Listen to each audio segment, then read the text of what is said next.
Hello नमस्कार दोस्तों, आपका हमारे इस यूट्यूब चैनल में स्वागत है। अगर आप हमारे चैनल में नए हैं तो प्लीज़ हमारे चैनल को लाइक और सब्सक्राइब करना ना भूलें और हमारे वीडियो को एंड तक देखिए। इसमें आपको हम आज राजनीति विज्ञान का प्रैक्टिस सेट 2 बताएंगे, जिसमें बहुत ही इंपॉर्टेंट क्वेश्चन आपको संविधान और अन्य से संबंधित क्वेश्चंस मिलेंगे जो आपके मेन एग्जाम्स में आने वाले हैं। तो जो हमारा पहला क्वेश्चन है वो क्या कहता है कि सामाजिक न्याय से तात्पर्य क्या है। तो सामाजिक न्याय, जैसे कि आपको नाम से ही समझ में आ रहा है, समाज के बारे में इसमें बताया जा रहा है कि प्रत्येक व्यक्ति यानी सभी प्रकार के भेदभाव, जाति, रंग, भाषा, धर्म यानी किसी भी आधार पर लोगों के साथ भेदभाव नहीं किया जाएगा, सभी को समान रूप से सुविधाएं और अवसर प्राप्त होंगे। यही है हमारा सामाजिक न्याय, यानी समाज में प्रत्येक व्यक्ति को न्याय मिलेगा। ठीक है। अगला प्रश्न हमारा आधुनिक व्यक्तिवाद मांग करता है, यानी जो आधुनिक व्यक्तिवाद है वह किसकी मांग करता है। तो वह सामूहिक रूप से स्वतंत्रता की मांग करता है, यानी समूह के लिए स्वतंत्रता की मांग करता है आधुनिक व्यक्तिवाद। ठीक है। हमारा अगला प्रश्न क्या कहता है, कठोर संविधान कौन सा है।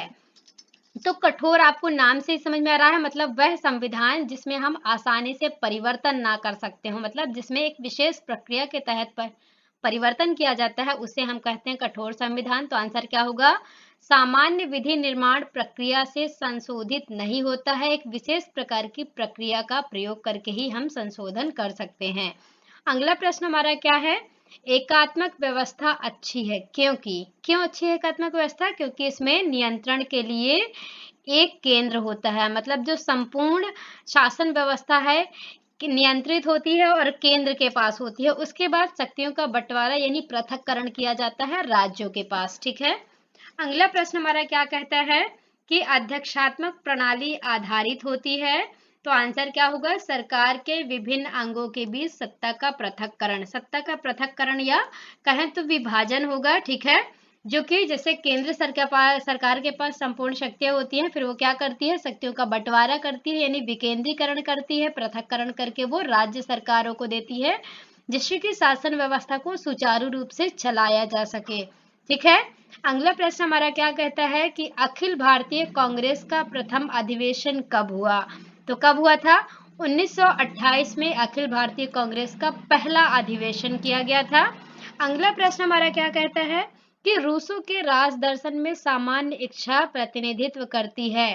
तो जो रूसों का राज दर्शन है उसमें सामान्य इच्छा से आशा क्या है, समान हित की समान चेतना का, यानी सभी व्यक्तियों की जो मनोचेतना होती है उससे बताया गया है कि समान हित के लिए समान मनोचेतना होनी चाहिए, एक जैसा व्यवहार होना चाहिए। ठीक है। अगला प्रश्न हमारा क्या है कि प्लेटो की प्रसिद्ध जो पुस्तक है रिपब्लिक, उसमें किसका वर्णन मिलता है। तो प्लेटो की जो पुस्तक है रिपब्लिक, उसमें न्याय के बारे में बताया गया है कि जीवन में अपने स्थान के कर्तव्यों को करना, यानी प्रत्येक व्यक्ति चाहे वो जिस भी क्षेत्र में है वो अपने कर्तव्यों को भली पूर्वक करे, उसे ही उन्होंने प्लेटो में ने अपने न्याय सिद्धांत में बताया है अपनी प्रसिद्ध पुस्तक रिपब्लिक में। ठीक है। अगला प्रश्न हमारा क्या कहता है, फांसीवाद से उदय होता है।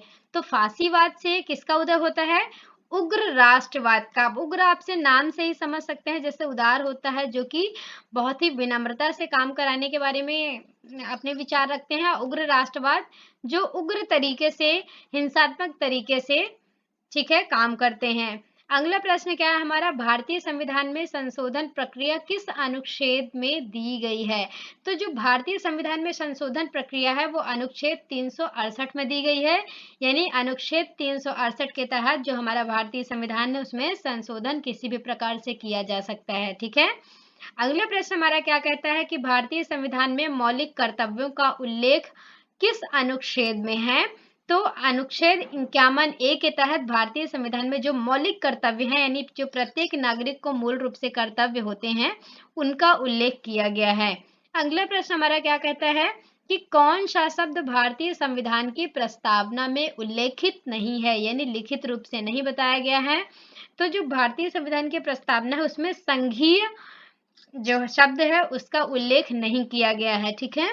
अगला प्रश्न है हमारा कि भारत में लोकतांत्रिक विकेंद्रीकरण इंगित करता है। तो किस बात को भारतीय लोकतांत्रिक जो इंगित करता है वो है पंचायती राज स्थापना, यानी पंचायती राज के बारे में लोकतांत्रिक विकेंद्रीकरण में बताया गया है क्योंकि जो हमारा पंचायती राज व्यवस्था है उसका उद्देश्य यही है बनाने का कि प्रत्येक क्षेत्र में जो शक्तियां हैं उनका विकेंद्रीकरण किया जाए, जिससे कि शहर शहर और गांव गांव में प्रत्येक जो व्यवस्था है, राजनीतिक व्यवस्था, वो तरीके से चल सके। ठीक है।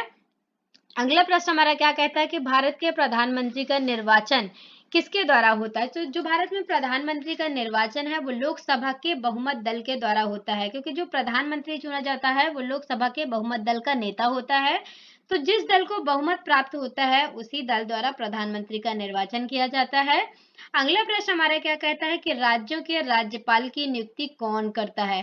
तो राज्यों में जो राज्यपाल होता है उसकी नियुक्ति राष्ट्रपति द्वारा की जाती है, और राज्यपाल को पद से नहीं हटाया जा सकता जब तक कि वो अपने कार्यकाल समाप्त ना कर ले।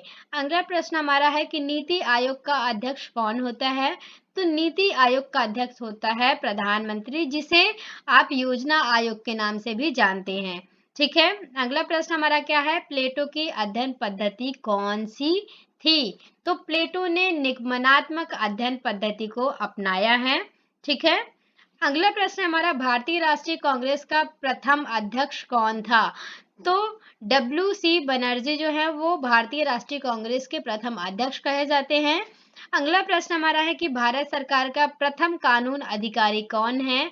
तो इसका आंसर क्या होगा, भारत का अटॉर्नी जनरल जो है वो भारत सरकार का प्रथम कानून अधिकारी होता है। और अगला और सबसे इम्पोर्टेंट क्वेश्चन जो हमारा है वो क्या है कि जनहित याचिका का अर्थ बताइए। अब जनहित याचिका का क्या अर्थ होता है। इसका अर्थ है सामाजिक हित याचिका भी कह सकते हैं, नागरिक अधिकार और स्वतंत्र की रक्षा भी कह सकते हैं, और न्यायिक प्रक्रिया में जनता का विश्वास, इन सभी नामों से जाना जाता है जनहित याचिका को। जनहित यानी जो जनता के हित में याचिका होती है उससे आशय है। Thanks for watching this video. Thank you so much दोस्तों, एंड प्लीज मेरे चैनल को लाइक और सब्सक्राइब करना ना भूलें, और कमेंट बॉक्स में आप हमें बताएं कि हमारा वीडियो आपको कैसा लगा।